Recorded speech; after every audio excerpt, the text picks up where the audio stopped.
가장 빠른 선수가 우승하는 게 아닙니다. 놀랍게도 철인 3종에서 가장 먼저 골이 나는 사람은 가장 빠른 사람이 아니라 가장 덜 느려진 사람입니다. 오늘 여러분께 드리는 질문은 이겁니다. 여러분은 지금 빠르게 달리고 있습니까? 아니면 오래 달릴 수 있도록 달리고 있습니까? 이 둘은 완전히 다른 이야기입니다. 수영장에서 옆 레인보다 빠르게 치고 나가는 쾌감, 다운힐에서 바람을 가르며 속도계를 올려다보는 짜릿함, 그것이 여러분을 완주로 이끌어줄 거라 믿고 계신다면 오늘 그 믿음은 조금 흔들릴 겁니다. 철인 3종 완전 정복 8번째 시간. 우리는 속도라는 환상에서 벗어나 지속이라는 현실과 마주합니다. 페이스를 유지한다는 건 느리게 간다는 뜻이 아닙니다. 자신이 무너지지 않는 속도를 정확히 아는 것, 그것이 진짜 실력입니다. 고속에서 자전거를 제어한다는 건 겁이 없다는 뜻이 아닙니다. 언제 브레이크를 잡아야 하는지 몸이 기억하는 것, 그것이 진짜 용기입니다. 그리고 자전거에서 내려 달리기 시작하는 그 순간, 여러분의 다리는 여러분의 것이 아닌 것처럼 느껴질 겁니다. 그때 어떻게 해야 하는지 오늘 우리가 함께 훈련합니다. 준비되셨습니까? 그렇다면 먼저 물속으로 들어가겠습니다. 수영장에 들어서면 대부분의 사람들이 같은 실수를 합니다. 출발 신호와 함께 전력으로 팔을 젓기 시작하는 겁니다. 처음 50m는 기분이 좋습니다. 100m까지도 괜찮을 수 있습니다. 그런데 200m를 지나면서 갑자기 팔이 무거워지고 호흡이 거칠어지고 턴을 할 때마다 벽이 점점 멀어지는 느낌이 듭니다. 이것이 바로 오버페이스의 대가입니다. 오늘 수영 훈련의 목표는 분명합니다. 일정한 페이스를 유지하는 능력을 기르는 것, 그리고 중장거리에서도 흔들리지 않는 리듬을 만드는 것입니다. 여기서 핵심이 되는 개념이 하나 있습니다. RPE, 자가운동 강도라는 것인데요. 쉽게 말하면 자신의 몸이 느끼는 힘든 정도를 숫자로 표현하는 겁니다. 시계를 보지 않아도, 옆 사람과 비교하지 않아도 내 몸이 지금 어떤 상태인지 스스로 감지 하는 능력입니다. 빠르게 가는 것보다 중요한 건 지속 가능하게 가는 것입니다. 이 문장을 오늘 수영 내내 머릿속에 두시기 바랍니다. 초반에 아낀 에너지가 후반에 여러분을 살립니다. 그렇다면 구체적으로 어떻게 훈련하느냐? 지금부터 물속에서 그 답을 찾아보겠습니다. 오늘 수영의 메인 훈련은 두 가지로 구성됩니다. 첫 번째는 200m를 3차례 반복하는 것입니다. 단, 조건이 있습니다. 3번 모두 동일한 페이스로 들어와야 합니다. 첫 번째 200m에서 3분 40초가 나왔다면 두 번째도 세 번째도 3분 40초 근처에서 끊어야 합니다. 처음엔 이게 생각보다 어렵습니다. 첫 회차에서 컨디션이 좋다고 빠르게 들어오면 세 번째에서 반드시 무너집니다. 반대로 너무 아끼면 자기 페이스 자체를 모른 채 훈련이 끝나버립니다. 그래서 기록을 반드시 체크해야 합니다. 구간별 타임을 비교하면서 자기 리듬을 찾아가는 과정, 그것이 이 훈련의 본질입니다. 두 번째 메인은 100m를 4차례 반복하는 네거티브 스플릿 훈련입니다. 네거티브 스플릿이란 후반을 전반보다 빠르게 가는 전략입니다. 첫 번째 100m를 가장 느리게, 네 번째 100m를 가장 빠르게 끝내야 합니다. 이건 단순히 체력 분배의 문제가 아닙니다. 자기 몸에 남은 에너지를 정확히 읽어내는 감각 훈련입니다. 네 번째 반복에서 속도를 올릴 수 있다는 건 앞에 3번을 정확하게 통제했다는 증거입니다. 자, 그런데 이렇게 훈련에 집중하다 보면 놓치기 쉬운 것이 있습니다. 바로 안전입니다. 수영 중 가장 위험한 순간은 언제일까요? 지쳤을 때가 아닙니다. 과호흡이 시작될 때입니다. 페이스를 유지하겠다는 의지가 과하면 호흡 주기가 짧아지고 들이쉬는 양보다 내쉬는 양이 적어지면서 몸 안에 이산화탄소가 쌓입니다. 어지러움이 오고 시야가 좁아지고 심하면 의식이 흐려질 수 있습니다. 이런 신호가 조금이라도 느껴지면 즉시 감속하십시오. 멈추는 것이 부끄러운 게 아닙니다. 위험 신호를 무시하는 것이 부끄러운 겁니다. 그리고 한 가지 더, 방향 확인을 습관화해야 합니다. 오픈워터에서는 레인 로프가 없습니다. 고개를 들어 전방을 확인하는 사이팅 동작을 지금부터 풀장에서 연습해두지 않으면 실전에서 수백 미터를 돌아가게 됩니다. 혼잡한 구간에서는 속도를 줄이고 주변, 선수와의 거리를 확보하는 것도 잊지 마십시오. 충돌은 예고 없이 찾아옵니다. 자, 수영을 마쳤습니다. 이제 몸에서 물기를 닦고 헬멧을 쓸 시간입니다. 그런데 여기서 궁금한 것이 하나 있지 않습니까? 수영에서는 느리게 가라고 했는데 자전거에서는 어떻게 하라는 걸까요? 더 느리게 가라는 걸까요? 아닙니다. 자전거에서 우리가 마주할 문제는 전혀 다른 종류의 것입니다. 자전거에서 가장 위험한 순간은 오르막이 아닙니다. 내리막입니다. 오르막에서는 속도가 느리니까 실수해도 수습할 시간이 있습니다.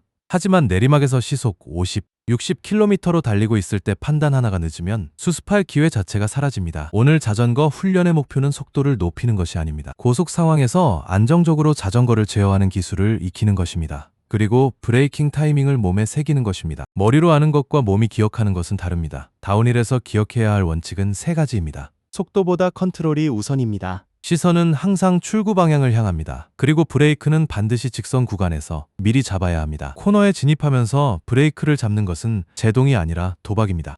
특히 세 번째 원칙을 절대 잊지 마십시오. 코너 안에서 브레이크를 잡으면 타이어가 미끄러지면 그 속도에서 몸을 지킬 방법은 없습니다. 그렇다면 이 원칙을 실제로 어떻게 몸에 익힐 수 있을까요? 오늘 자전거 훈련은 3단계로 진행됩니다. 먼저 다운힐 기본 자세를 점검합니다. 페달 위에 선 상태에서 무게 중심을 낮추고 양팔에 여유를 두는 자세. 이것이 고속 주행의 출발점입니다. 핸들을 꽉 쥐면 오히려 제어력이 떨어집니다. 긴장한 근육은 미세한 조향을 방해하기 때문입니다.